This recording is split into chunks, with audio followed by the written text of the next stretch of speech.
Hey folks, I'm about to spill the tea on a tale that's as twisted as it gets. Imagine coming home late, only to find your wife's gone AWOL, leaving you a note that's hotter than a chili pepper, accusing you of playing hide the sausage with some mystery woman. But here's the kicker. Folks, I've been the loyal hubby, and the so-called other woman turns out to be my own brother's wife. It's a roller coaster of emotions, trust, and betrayal that'll leave you on the edge of your seat. So, buckle up and subscribe to our channel for a wild ride through the tangled web of infidelity, where the truth is stranger than fiction. Let's dive into the juicy details of my not-so-perfect marriage and the chaos that ensued when my wife's best friend decided to play matchmaker with my marriage. Welcome to the world of mistaken identities and best friends gone rogue. Catch you on the next episode. I finally pulled up at my house around 8 a.m. on a Sunday morning. Traffic had been horrendous on my drive back from Birmingham to Leeds. It always is on Saturdays, and there had been a multi-vehicle pile-up on the highway that delayed me for hours. I figured, my wife would have been in bed for hours, but I was surprised she hadn't left a light on for me. Extracting my bags and briefcase from my car's trunk, I just about managed to carry them all at once. I waddled up to the front door, letting myself in. I immediately knew something was very wrong. The house was cold. Obviously, the heating was turned very low or off. This was unusual because Emma is always complaining about being cold. She always has the heating on much too high for my liking. Putting my bags down, I turned on some lights and was shocked to see that some of our furniture was missing. My mind was racing. I rapidly made my way upstairs to our bedroom. In theory, Emma should have been in bed asleep. The bed was empty. Wardrobe doors and dresser drawers were open, and almost all of Emma's clothes were gone. I stood there in shock for a few moments. Just what the hell was going on here? Thinking that a little shot of something would be a good idea, I made my way back to our lounge. I grabbed a bottle of whiskey from the bar, then collapsed into my recliner to contemplate the situation Eddie and I found myself in. It was plainly apparent that my loving wife had left me. But why? Emma and I had been married for almost 15 years. We had two wonderful 17-year-old twin boys who were both in their first year at Sheffield University. Don't try and do the math. Emma was 5 months pregnant when we got married. Look, I'll be honest. When Emma and I were married, I don't think we were head over heels in love with one another. We were just dating and having a good time. But you know how it is. We messed up big time. Emma fell pregnant with John, and Jake and I did the gentlemanly thing. I couldn't do much else. My old man would have killed me if I hadn't. But love is a strange thing. I soon found I was completely smitten with Emma and my boys. Almost my whole life revolved around them. Anything Emma wanted, I would break my back to get it for her. I don't care what anyone says. I'm as devoted to her as any man can be to his wife, and since the boys have been away at uni, we have been making up for the time we lost when they were children. Everything wasn't completely rosy, though. Emma was a strong-willed woman, and, to be honest, I didn't normally give in her wishes just to keep the peace. Generally, I was happy with most things in my marriage, but now it looked like I'd been living a lie, or at least Emma had. It certainly looked like Emma had left me. I just couldn't figure out why she was always telling me how much she loved me. We had discussed the fact that neither of us really thought we would have gotten married to each other had she not become pregnant, but we had both agreed that it was probably the best thing that ever happened to us, and how deeply we had fallen in love with each other since we had married.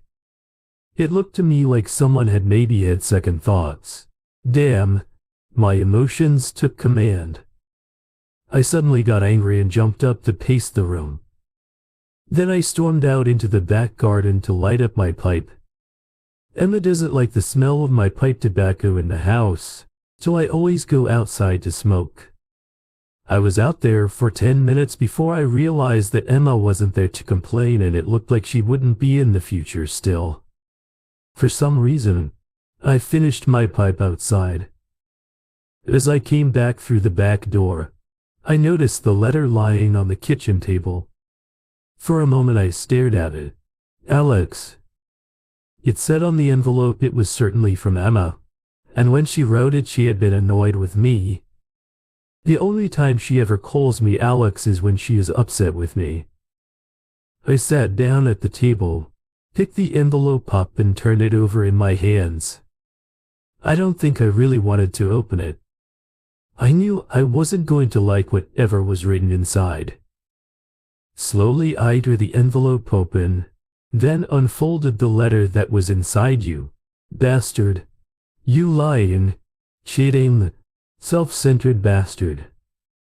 I am leaving you. I thought you loved me, but now I know different. You have been carrying on behind my back with that little tart, and I can prove it. I'm going to a lawyer on Monday. I'm going to divorce you and take everything I can get. I'll teach you to mess around on me. Didn't you at least think about the boys when you were swatting around with that little tart? She can't be much older than the twins. I'm going to take you for everything I can. You bastard.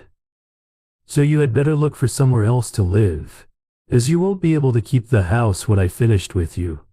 And if I ever see that little, you can tell her it'll gouge her bloody eyes out. Emma. Interesting, I said out loud to myself. I wonder just who this little is that Emma is talking about. Some line. I think there's been a up in the intelligence section somewhere along the line. Look, do I look like the kind of guy who cheats on his wife? That kind of guy would surely have walked away from Emma when she got pregnant. I'm the kind of guy who appreciates what he has and definitely doesn't want to lose what he's got. Yeah, there have been times when I've been tempted. What guy hasn't? But I've always known which side of the toast has the butter on it, and I've always been very careful about what I do. Still, it was apparent that Emma was convinced I was playing around. So what do I do? Well, there was only one thing to do really, and that was go to bed. Look, I've been up since before 6 a.m. Saturday morning, and now it was 3:30 a.m. Sunday morning. So to bed I went. Yeah, just as calmly as that. Look, I got where I am in business by not letting my emotions get the better of me. Once I knew what the problem was, I could relax a little, knowing that I could quickly put Emma's mind at rest. All I had to do was prove to her that she had got it all wrong, and bingo, crisis over. But when I got into bed I found I couldn't sleep. Questions came into my head that I didn't expect. If Emma thought I was cheating on her, why didn't she challenge me about it now? That was a good point. Could it be because she had expected me to be cheating? But why would she do that? One thing I had learned over the years was that people expect others to behave as they do now. Hang on just a minute. Could Emma think I was cheating on her because she had been playing around on me, and then, having got suspicious of me for some reason, she had assumed I was cheating on her? I was out of bed like a shot at that. Thought this was serious stuff. Before I knew it, I was tearing the bloody house apart, looking for anything that would give any hint that Emma had been unfaithful to me. I turned her sewing room upside down. There wasn't much point in searching her bedroom drawers. They were all empty. Then I hit the computer. It took me hours to search that. I broke her passwords for her emails pretty quickly and then spent hours going through the internet history files, a complete waste of bloody time. but necessary. I found absolutely nothing besides Emma's hunt for a divorce lawyer. She had made that search on the Thursday, but I could find no sign that she had actually contacted the lawyer she had apparently chosen. I got a wicked idea. The only way to win a battle is to take the offensive. It was an off chance, but I thought I'd give it a try anyway. At just after 9 a.m., I emailed the people she had obviously chosen, asking them to act on my behalf in a divorce case. There was a faint chance that Emma hadn't actually spoken to them, yet I was lucky. Within minutes of my email going off, they replied, asking me to come into the office ASAP. So that's what I did.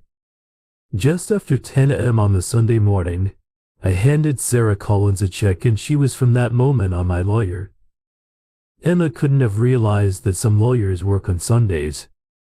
After I told Sarah what I had found at home and showed her the letter, she asked me whether I had ever cheated on my marriage. I told her that I loved my wife and done nothing since we had been married that I thought would put my marriage in jeopardy. Sarah told me to sit tight. I should try to find out where Emma had gone and have a talk to her. Sarah thought it was probably just a misunderstanding and that everything could be sorted out with a little communication between us. I went back home and started to hunt for Emma.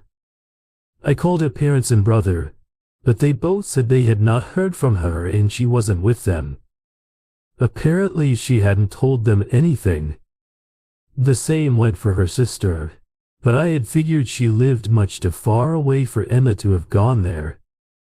Anyway, Emma's family, although she had apparently kept them in the dark about having left me, immediately took sides and clammed up on me once I told them why she had left. The next call I made, I wasn't looking forward to it, but I knew it was really my best bet. It was to Emma's friend. Laura has been divorced twice, and, to be honest, I don't blame the guys. Sweet as a peach one minute but can turn into a complete the next. Emma and have been friends since their school days. Whenever Laura wasn't with one of her many suitors, she was one good-looking man-eater. She would normally be with Emma, and Laura would have a girls' night out every couple of weeks or so, and it wasn't unusual for Emma to call me up and ask me to pick her up, as Laura had scored Emma, and I would often laugh about it. You see, I had always thought I could trust Emma. The moment Laura found herself a guy, Emma would call me in as backup. I dialed Laura's number and immediately knew I'd hit pay dirt. Laura started sounding off at me. The moment she heard my voice, I quietly demanded to speak to Emma, but Laura denied that she was there. I felt sure she was, as it was the only place left that she could have gone to in Laura or rant. She told me she knew all about Emma having left me. After about 5 minutes I gave up and hung up the phone. The old emotions rose again, so it was outside again for another pipeful. Whilst out there I got myself under control and started thinking again. Emma was playing games. This running off without talking to me was designed to wind me up. Well, it wasn't going to wind me up anymore. I'd done nothing I had to be ashamed of. Right, Emma, if you wanted to play games, bloody, well played games. I stormed back into the house and phoned the twins. They were totally flabbergasted. When I told them that their mother had walked out on me, of course I told them that I had done nothing that I could think of to cause Emma to leave me, and I'm pretty sure I had them convinced. I also told them that I thought Emma was staying at Laura, and then I said that as far as I was concerned, she could stay there. The boys said they thought it was all just a silly misunderstanding and that their mother would soon come to her senses. I know I really shouldn't have brought the boys in on this, but it was silly games we were playing and I knew they would give their mother a good dressing down over it. Then I went hunting in the garage. When we bought the house, I had changed the barrels and the outside door locks for two reasons really. One was we didn't know if we had been given all the keys to the house, and the other was so that we had a matched set of barrels. All the outside doors had the same key. It saves having lots of keys to carry around. Changing a Eurolock barrel only takes a few minutes. Now I changed all the barrels back to the originals, then disabled the garage door opener and bolted the shutter down. Emma wanted out. Well, now she was bloody well out and she couldn't get back in whilst I was fiddling with the shutter on the garage. Old man Johnson, my neighbor from across the road, came over to me. He and his MES are a nosy pair of buggers, so I guess they'd seen Emma moving and had come across to see what gossip he could pick up. He got very little out of me, but I found out that a U-Haul truck had appeared Friday morning and two guys and a woman helped Emma take a lot of stuff from the house. The two guys drove off in the truck and Emma followed in her Honda. The other woman drove off in a red Mini Cooper. I was right. It was Laura. That obnoxious little red Mini belonged to her. That night I drew all the curtains downstairs in the house and closed the blinds in the garage windows from the outside. No one could see in, but I could look out from the upstairs windows and see the front door and drive through the security CCTV system. I put that in a few years back, so Emma could see who was at the door when I wasn't at home. Then I called Laura again. I told you, Alex, Emma is not here. I don't know where she is, and if I did, I wouldn't tell you anyway, you cheating bastard. That's perfectly all right, Laura. I understand. I just want you to give Emma a message for me, if you should happen to see her. That is, tell her that, as she has chosen to believe some stupid rumor without even speaking to me, I don't think I want to know where she's gone. In fact, I don't think I want to see her again. If, by any chance, you do hear from her, can you ask her to let me know where I should have my solicitor send the divorce papers? I'm intending to divorce her for desertion. Well, just see who gets the short end of the stick in her little game. Now you can't do that. She's going to divorce you for adultery. Before she can do that, Laura, I actually have to have committed adultery with someone, and, as I know, I haven't done that. I think I'm pretty safe on that score. Now don't you go fretting that little head of yours. The divorce will be settled in my favor, because Emma has taken it in her head to desert me. I've got a stupid letter here from her saying she is doing just that. My lawyer tells me that's all I'm going to need, but you were seen. I hung up and then pulled the plug on the phone. That little slip of the tongue by Laura was all I needed to hear. She had said I and then changed her mind and said you were seen from that last half a sentence. I figured it was Laura who thought she had seen me with another woman somewhere. Now would Laura tell Emma exactly what I had said, and would that put doubt into Emma's mind? I went into the kitchen and made myself a meal. Then, after it was completely dark outside, I slipped out the back door and walked around the house to make sure that no one could see inside. Emma wanted to play games, so games we would play. Then I settled myself on the computer to entertain myself until the fun I hoped was going to start actually did. It was 8:30 p.m. when I saw Emma's Honda pull into the drive on the CCTV. Emma must have had a change of plan. I could see her sitting in the car watching the house for a while. Then Laura walked up and joined her in the car. Laura must have arrived in her own car parked in the street where I couldn't see it. It appeared Emma was hedging her bets. I hope she was thinking that maybe she didn't have enough evidence if it came to a court battle, or that maybe she had it wrong. In any case, I guess she was hoping she was back to stay. If she were living in the house, I wouldn't be able to claim she had deserted me. After waiting about 15 minutes, Emma got out of the car and tried to unlock the front door. I realized she had probably been trying to get the garage door to open with the remote control but had finally given up. Of course, her key wouldn't fit the lock. Denny rang the doorbell a couple of times and even called out to me through the mail slot. Laura got out of the Honda and joined her. I could hear them talking, but other than hearing Laura say, "Try the other door," nothing else was clear enough. They both passed out of the CCTV's range and shortly I heard them at the kitchen door, then the patio door, the bath, not 5 feet from me. The next minute they were back at the front door. After trying the front door yet again, Emma went over and tried to pull up the garage shutter by hand. After giving that up as a dad job, the two of them went back to the Honda and stood by it for some time, having an animated conversation. That ended when Laura walked away and Emma got back into her car for the next half an hour. Emma sat there, apparently making repeated calls on her mobile phone, but not actually talking to anyone. I could only assume she was making alternate calls to the house phone, but the line was kept busy. She must have called the mobile phone that I had switched off. Then Laura returned carrying a McDonald's bag. She joined Emma in the Honda and they stayed there until well after midnight when quite suddenly they drove away. Sticking my head around the curtain, I saw that they had left Laura's Mini parked in the street, so I assumed they planned on coming back the following morning.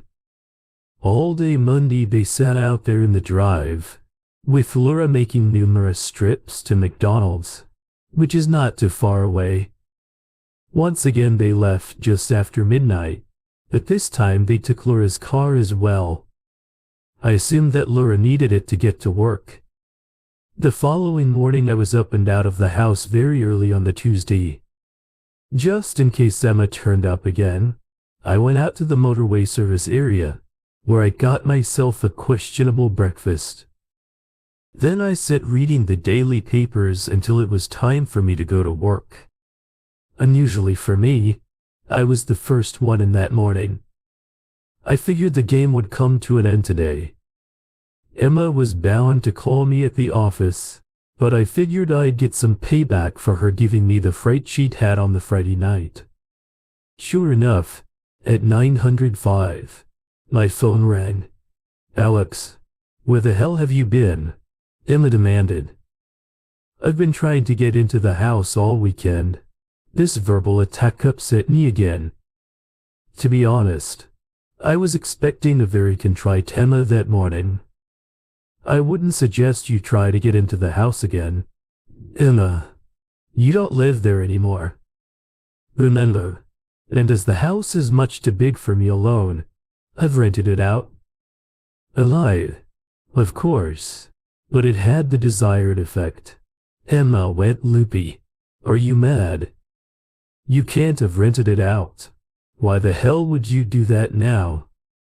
Look at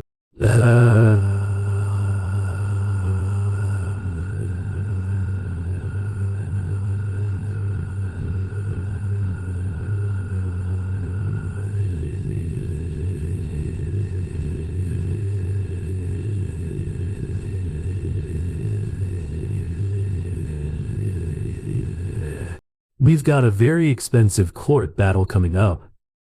The rent on the house will help pay for it. You've gone bloody crazy." "No, Emma, you went bloody crazy when you started all of this. You accused me of cheating on. You called me all those names in that stupid letter and you wouldn't talk to me while you were hiding at Laura House. Alex, we have to talk. It's a bit late for talk now. Emma, talk time was Friday evening. Now it's the lawyers make money time. So that's it. You're not even sorry for what you've done. You're just happy to see the back of me after 15 years. Wow, hold on there, girl. First off, I've got nothing to be sorry about. You were the one that did the walking bit. You were the one who left the stupid note that nearly gave me a bleeding heart attack. And it was you who started talking about divorce. Now I suggest you go and see that lawyer you were so quick to threaten me with and find out what he has to say. Then call me back and give me his details so that I can pass them on to mine. Goodbye. I hung up the phone. Was I pushing things too far? Well, yes, I suppose I probably was. But as far as I'm concerned, there is only one thing worse than finding your spouse is playing around behind your back. And that's when the person you love doesn't have the trust in you that they should have. I made a couple of telephone calls that I thought were necessary. The first to U-Haul. There were a couple of things I needed to check out with them. They gave me a number and I had a long conversation with a very contrite little man. I'd met him once at one of Laura's parties. I think I scared the out of him. Then I made an international call and covered that angle. Half an hour later I got a call from Sarah Collins. She was a little annoyed with me. Mr. Watson, we've just had a visit from your wife and I very much suspect that you knew she had intended to retain me today to act on her behalf. Well, yes, I did suspect that was what she was planning to do. But as you were the best divorce lawyer around here, I thought it would be much better if you were acting for me. Instead, my clerk has sent her to another practice. I'll warn you. They are very good and expensive. Sarah, no offense intended, but can you tell me of a lawyer who isn't expensive? No offense taken. Alex, it's your money. You can say what you like, but why aren't you talking to her and sorting this mess out? The answer to that is all in a name. Imna is calling me Alex. That means she is angry with me. She would not hear what I say when I tell her I did not have an affair. She doesn't want to believe me. If she did, she would have called me Alex. It's as simple as that. Imna has never called me Alex. I'm not sure I understand your logic, but I really think you two should get together and talk. Well, I am prepared to do that when Emma is willing to listen, but then I've got some rather important questions to ask her.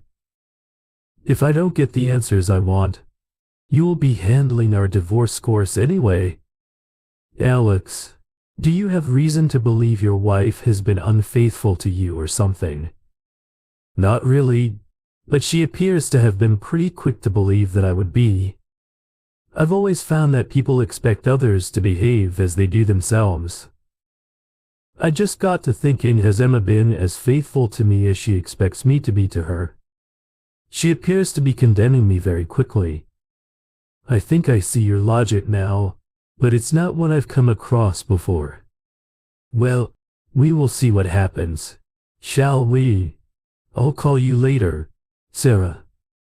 I didn't get much work done for the rest of the morning, and it wasn't until going on well that Emma called me back. Alex, we have to talk straight away. I came off of the offensive and agreed to meet her at 20 p.m. in the pub down the road from my office. At first, Emma appeared surprised at what she thought was my sudden capitulation, but when she returned to calling me Alex, I realized I still had a fight on my hands in a quiet corner. When Emma entered the bar, she came directly over and sat down opposite me, although I had left her room in the booth to sit beside me. Aren't you going to buy me a drink? She asked. No, you can buy your own bloody drinks. Remember. You walked out on me. You don't need me. Emma was taken aback. I think she still thought I had cheated on her and would therefore be the one on the defensive. She got up and went to the bar to buy herself a drink. Well, what have you got to say for yourself? She demanded when she returned. Emma, I haven't got the foggiest idea. What has got into you? Just what you think I should be apologizing for. I don't know. You were in Brighton last weekend with some little tart. You were seen, so don't try to deny it. Emma, last week I was in Liverpool. You know that I spoke to you several times. I know nothing of the kind. I spoke to you on your mobile phone. You could have been in bloody Timbuktu, for all I knew, and I've been told you were in Brighton with a woman. Emma, I was working. You know my itinerary. It's the same for times a year: Manchester, Liverpool, Glasgow, 3 days in each. I've been doing the same thing for nearly 5 years now, but you were seen in Brighton. Okay? Who saw me in Brighton? Whoever told you they saw me there is either mistaken or lying to you. Why would anyone go to bloody Brighton at this time of year?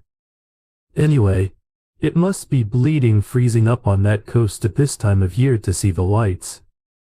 Laura went on a coach trip last weekend to see the Brighton lights and to do some shopping for Christmas. She saw you and the little you were staying with. She said you were so engrossed in her that you walked right past her a couple of times and she followed the pair of you up to your room. Laura. I thought as much. Emma, how long have I known Laura since you've known me, I suppose? And do you think I would not notice Laura if I was staying in the same hotel as her for a weekend? Oh yes. How long was I supposed to be sharing a hotel with her the weekend? She went up on a weekend trip Friday to Monday. Where's your logic? Emma. Laura is not my favorite person, but she does have presence. Do you think that any man would not notice those sexy short skirts she wears or that pair of bristles that come around the corner 10 minutes before she does? I think I told you Laura was a looker. No guy ever misses Laura. Unfortunately, quite a few guys have found that out to their cost.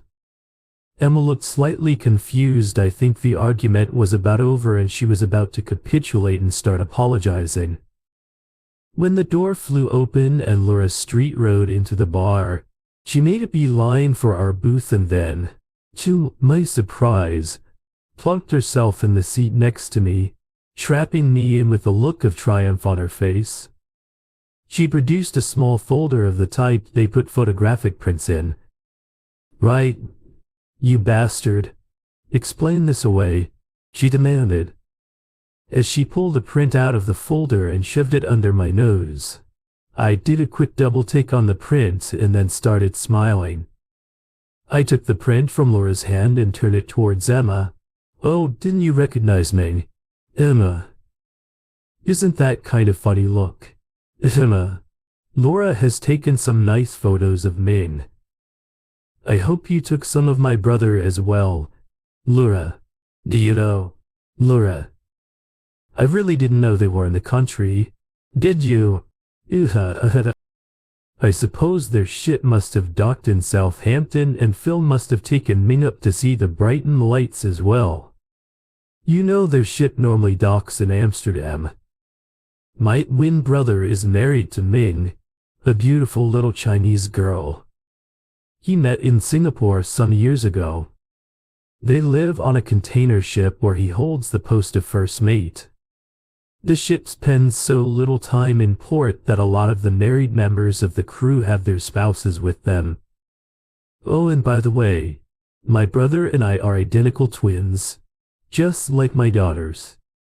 Twins run in my family. Handy that Emma was crying then and Laura was sitting there with her mouth open, so I continued. Did you say hello to Phil? Laura. If I remember correctly, you had the hots for him at our wedding, but that was a long time ago, wasn't it? Now both of them were crying, Emma because she had messed up big time, and Laura, I suppose, because she was upset that she dropped Emma in it. I sat and sipped my beer whilst the two of them regained their composure. After a little while they stopped crying, but it was obvious that they had no idea of what to say. Laura was the first to pluck up the courage. Alex, I'm sorry. I forgot all about Phil. I really thought it was you. The pair of you are so alike. Laura finally said, well, we would be alike. We are identical twins after all, and I wouldn't worry about not remembering Phil. Though, Laura, I doubt he would remember a slag like you that was a little uncalled for. But I was still playing very angry. I'm so sorry. Alex. Emma now appeared to have regained her courage. I just didn't think of Phil. Can you forgive me for being so stupid? You must see how it looked. No, I bloody can't, I said angrily. Both girls suddenly had very shocked expressions on their faces. I've got a question for you. Emma, why would you even think that I would cheat on you? We have been married for 15 years. During that time, have I ever given you reason to doubt me? No, Alex, you've been a wonderful husband and a great father to our boys. Then what made you so damn sure I was running around on you? And before you answer that, think. Don't go telling me. It was because Laura had told you that would mean you trusted her more than you do me.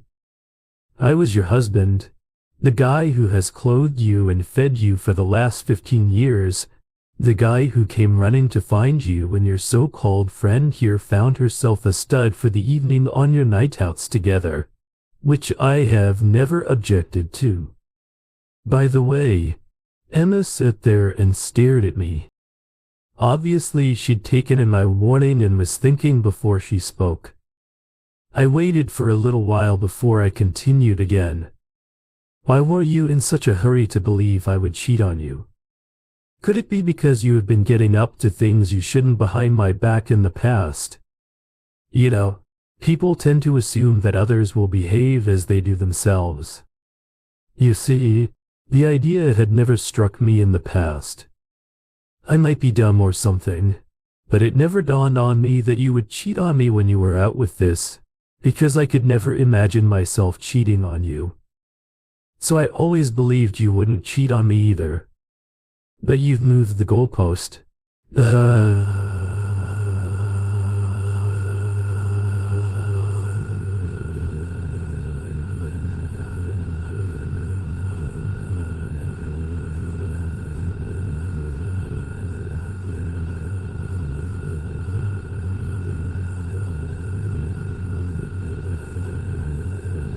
And changed all that.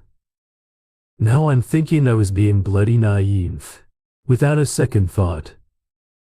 You assumed that I was cheating on you, never bothered to challenge me or anything. Your friend told you I was cheating and you accepted it as fact without question. All right now. Convince me. You have never cheated on me all those times.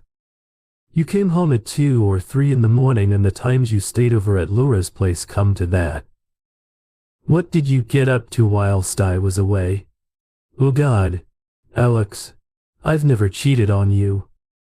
Honestly, Emma finally exclaimed, oh so you say, well, if that's so, who were those 2 A-rolls who drove that bloody U-Haul truck on Friday? And why did you kiss the little prick? I saw Emma literally jump when I said she had kissed the guy. There are a couple of guys from Laura's office. She asked them to help me. Oh yeah. And how did you pay them for their help when they got your stuff back to Laura's house? The same way. Laura pays for her favors. Emma knew what I was on about. Laura had often told us how she pays to get her car serviced. I'd warned her many times that the garage owner's wife was one tough woman. I saw her in action once. Entertaining, but a little demeaning, come on. Most guys enjoy a good cat fight. I'd never seen the girl she had caught her husband with again. No, I wouldn't do that. I just gave Mike a little kiss on the cheek to thank him for his help. That's all. It was nothing. Just a little peck. Yeah, but that was in public, where the whole world could see you. What did he get in private back at Laura's place? Nothing. Alex, you've got to believe me. They just unloaded the van and left. They had to get the van back. If that is so, can you explain just why you were, sir, charged and that van wasn't returned until 10 a.m. on Saturday morning? When you book a van over the internet, girl, they send the paperwork back by email. I've read that email. That van was not returned until 10 Saturday morning. So just what really happened? Now I've got to get out of here before I lose my temper. Let me out of here, Laura. Before I push you out of the bleeding way. Laura stood up and I pushed past her. I turned back to Emma. I'm going to accept nothing but the whole truth from you.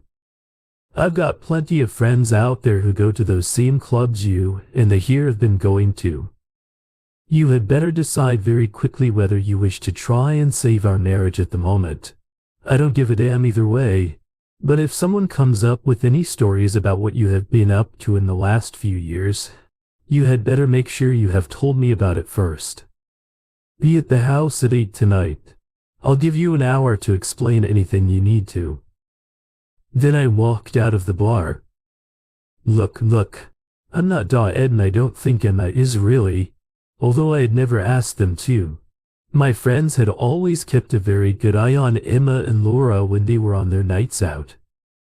Well, they would keep a good eye on Laura. It's common knowledge that she's a slapper, but I have been told that Emma had got herself a nickname. In the clubs, she was known as the Ice Maiden. Emma was known to be great for a laugh on the dance floor, but that was as far as it ever went. Emma's trouble now was that she didn't know just who all my friends were and what kind of a slant they would put on what they told me. If she had been misbehaving, she would have to tell me herself tonight. Having taken a late lunch, I decided that there wasn't much point in going back to the office, so I began to make my way back home. Once home, I plugged the phone back in before I'd gone out that morning and I was greeted as I entered the house with the answering machine message light flashing at me. There were a couple of messages early in the day that Emma had obviously left before she called me at work. They were of the demanding to know where I was and why couldn't she get into the house variety. Then there was a call from Ricky Adams. Ricky and I had been at school together. We weren't exactly friends back then, but let's just say that on the quiet, it was with my help he got such good marks for his homework. Ricky liked to play the tough man when he was with his mates, but really he wanted to do well at school and I kind of acted as a private tutor for him. Alex, I've been trying to call you all the bleeding weekend. What's the story? Mate. Emma were at the club Friday night. Laura was telling everyone that you two have separated. Give me a call, will you? I need to know how you want to play things. I returned Ricky's call, but before I had a chance to say anything, he announced he was coming over straight away and hung up on me. Within 10 minutes his car pulled into my drive. As I said, Ricky is a hard man who in his younger days had gotten into quite a bit of trouble with the police. He'd sorted himself out quite nicely once he joined a good gym where he'd gotten into amateur boxing. That somehow had led to him becoming a bouncer at one of the bigger local night spots, and over time he had finished up as the manager of the place. Some say that he is also part owner of a couple of the local night spots, which I wouldn't put past him anyway. Ricky has a soft spot for me. As I said, he has always looked after my interests. As far as Emma was concerned, he would often call me at work, or sometimes he'd pop into the pub where I had lunch and without my asking he would suddenly tell me just who Emma had been dancing with and who, if anyone had tried to get it on with her. I'm pretty sure that if any guy had ever persuaded her to go outside, Ricky or his bouncers would have had something to say about it. It had been Ricky who had told me that Emma had the nickname the Ice Maiden. Ricky turned down my offer of beer as he was working later, so we settled for some coffee. Right. Alex, what is going on between you and Emma? She was in the club Friday and Laura was telling everyone that the pair of you had separated. She said that you were bonking some little Asian bit in Brighton last weekend or something. Don't tell me. Laura went up Brighton last week and apparently Phil was up there with his missus. Laura thought it was me, and told Emma. I came back from Liverpool to find that Emma had moved out on me without a by your leave. Oh, but you soon put her right, didn't you? Well, not exactly. Ricky. Let's just say we are playing mind games at the moment. I got pretty pissed off that Emma hadn't spoken to me about it first. I was wondering if she has been playing around behind my back. Hey, no chance there, man. No one gets into Emma's pants. Em went on that one, and some of the studs heard there was trouble between you two. They thought they might get lucky Friday night, but from what I heard, the ice was a damn sight colder than usual. Emma left well before closing time. Oh, and the taxi took the two of them straight home to Laura Place. I had a word with the driver. I thought you would want to know. Thanks, Ricky. It's good to have friends all part of the service. Alex, hey, it's about time you came down to the club. Anyway, you never come in to see the boys nowadays. From then on, the conversation rocked back into what old friends were up to and that kind of thing. Before we knew it was almost 8 p.m. and Ricky said he'd better get to the club. Ricky was just leaving when Emma pulled into the drive. I saw Emma do a double take on Ricky. As he reversed out, she had a confused look on her face, as she had obviously recognized him, but she had no idea that I knew him. I was standing in the doorway as she walked up the steps. Wasn't that Adams, the manager at the Starlight? She asked what was he doing here. Ricky Adams, you mean yeah.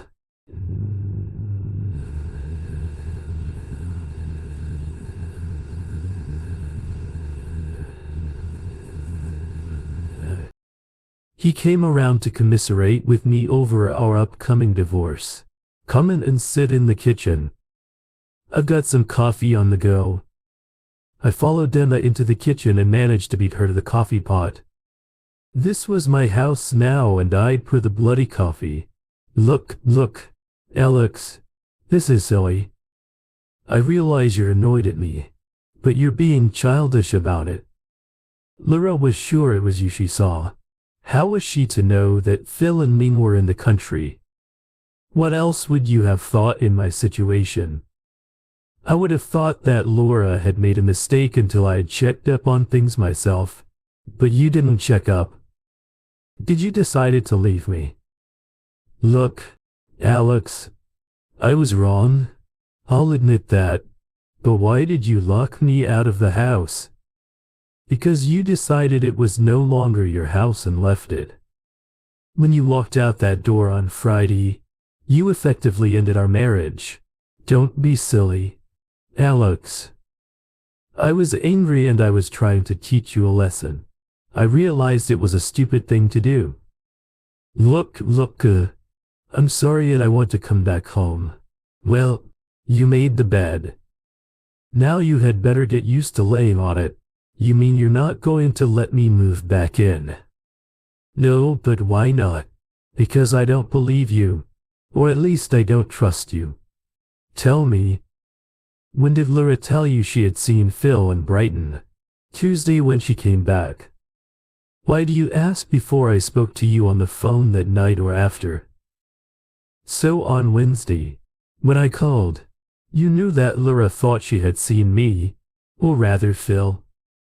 Yes, so why didn't you challenge me on Wednesday evening? Better than that, why didn't you call me back on Tuesday after Laura told you? Why did you act as if nothing was wrong? I don't know. I wasn't sure what I was going to do about it then, but you made up your mind, didn't? You decided life would be better without me. You thought you were going to get it all, didn't you? All our savings and a good chunk of my pension as well. I didn't matter. It was only the money you were worried about. Oh my God. No, Alex. Where the hell did you get that idea? I just wanted to throw a scare into you. Honestly, so, if you were just throwing a scare into me, why take all that furniture? Just you not being here would be a scare. You didn't have to empty half the bloody house. You were right. It was overdoing things. But Laura said it would make you think I was serious. Oh, Laura again. It always comes back to Laura. Do you know that nearly all of the disagreements we've had over the years have come down to Laura and the airs she puts into your head? And there's one other point. If Laura had told you she had seen me with a Chinese girl, what would you have thought? I would have immediately thought of Phil. But Laura never told you the girl she claimed she saw me with was Asian, did she? I suppose she didn't notice. You have to admit Ming's features aren't that strong. So why the bloody hell was Laura telling all the guys down the club that I was shacked up with a little Asian bird she can't have known? She said she didn't know that the girl was Chinese until you pointed out on those photos in the pub, and she only got those back from the laboratory this morning. Don't ask me. Ask Cricky next time you see him or any of your fancy men down at the club. They'll tell you. What Laura was is telling everyone. I think Laura knew it was Emmeline and Phil when she saw them.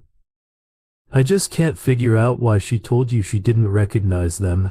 But why would she do that? I don't know. Emma, she's your bloody friend. You tell me what she was trying to achieve and why, but she seemed so sure it was her idea for me to move out of the house. Emma sat there silently, staring into space for a long time. I got up and poured myself a drink. Can I have one of those? She asked. I poured her a scotch and soap. Alex, can I ask you something? Anything you like. But will you be honest with me? I've always been honest with you. Well, there were a couple of times when I had to lie to you when I was planning surprises like our 10th anniversary honeymoon. No, this is serious. I need you to tell me the truth. Have you ever made a pass at Laura since we've been married? Now, who's trying to be funny? Of course I haven't. Do I look da'ed? God knows what you'd catch off her. She never has been choosy. And what about Fran Cooper, your old secretary? Fran, are you mad? You've met her husband. What do you think? I've got a bloody death wish. So you've never made a pass at Laura and you never had anything going with Fran? Don't be silly. Why do you ask? You definitely never kissed Fran. Well, of course I kissed her a few times. If I remember, I thought her old man was after your tonsils a few times under the mistletoe at those Christmas dues. No, I mean beside at the Christmas parties. Everyone kisses under the mistletoe. You're being silly again. Only a fool would mix business with pleasure, and besides that, I was very happy with the woman I had. Bugger, I've been such a fool. I'll make no comment on that, but it's cost you more than you'll ever know. Emma looked at me with the look that should have said me, dashing over there to comfort her. My heart went out to her, but I was still trying to retain the moral high ground. I was still playing the put-upon husband. Then she turned on the tears. Oh, I lost the battle. I'd had a hard enough problem walking out of the pub earlier in the day when she started crying a bad technical mistake Emma had made there. If she had sat beside me, I would have capitulated. Then I moved over and sat beside her, putting my arm around her shoulders. After what seemed like an age, she stopped crying. You never have done anything that you're ashamed of in our marriage. You're ashamed of in our marriage. Have you? What do you think, babe? Then, why would Emma? Why would Laura tell me you had? Why would she tell me she had seen you with Fran? You had better ask her that one. Emma. She's your friend. No, she's not anymore. She isn't. I don't know why, but every doubt I've had about you in our married life I can't race back to Laura. What bloody doubts. Oh, suspicions. About you playing around when you're away from home and that you had something going on with Fran. Too bloody. What? Why the hell have you never said anything in the past? Because I love you. I didn't want to bring anything to a head. I thought I'd let things slide and you would come back to me. I'd never leave you. I love you too much. I know that now. I should have always known it. I'm sorry, Alex. I haven't been a very good wife. I haven't given you the trust one should have. Can you forgive me? Oh, now there's a question, but I don't think it's for me to answer. I think you need to answer that yourself. Look into your heart and work out why you thought I would be unfaithful to you. When you can figure that one out, I think you'll have your answer. Emma reached into her bag and retrieved her mobile phone. Deliberately, she dialed a number. Laura, you are no longer a friend of mine. I never want to see you or hear from you again. Shut up and listen, you. I'm calling you because if I met you in person, I'm not sure I could control myself. I might kill you or something all my life. I listen to you now. I realize you have always been trying to drive a wedge between me and my husband. You've lied to me so many times. I can't count them. No, stay out of my life from now on. Emma looked up at me. Can I bring my bags and out of the car now? No, we'll go straight to bed. I've missed you for the last couple of weeks and you'll definitely not need any night clothes tonight. We went up to bed and spent the night trying to relive our honeymoon. I think it was one of the best nights we ever had. In the morning, I made arrangements to have our furniture collected from the storage unit Emma had hired. We dropped back into our old life.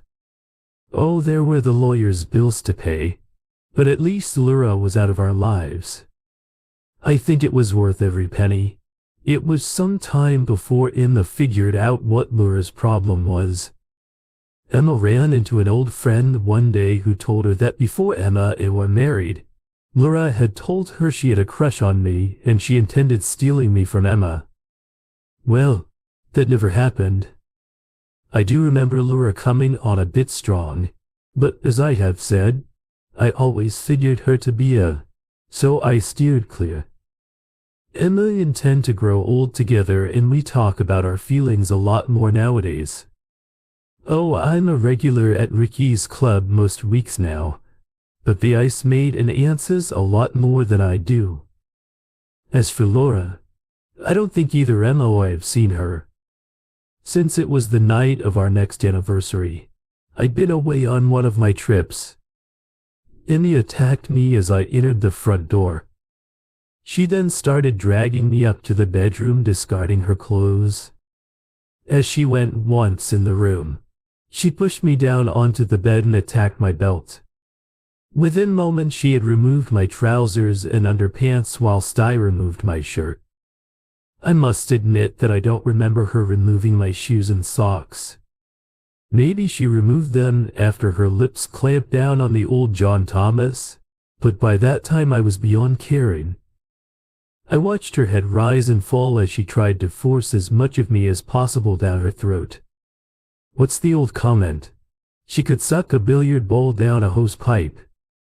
Well, that's what it felt like she was trying to do. God, Emma gives bloody good head. Far better than either Fran or Laura. Maybe not quite as good as that little Chinese bird up in Brighton, though, wife. Mind you, it was bloody lucky for me that she looked so much like Emmeline. I nearly cocked things up in a big way there. Oh, by the way, I did try Laura out just before I got married. Come on. There are advantages to being an identical twin, but really Laura was all show and not much action. I think she must have gotten a little pissed off with Phil when I told her she wasn't that good in bed. Well, I never did like I'm just wondering if Laura ever worked out that Phil and I pulled the switch on her. If she did, she was the only one who knew well. I think that might explain why she tried to put the boob look. I have said that I consider myself a bloody gentleman, but I've never said anything about having a flawless character, though life goes on just a little more carefully. Thank you for tuning in. Don't forget to subscribe, comment, and bookmark. We will provide you with more high-quality audio videos on the topic of infidelity.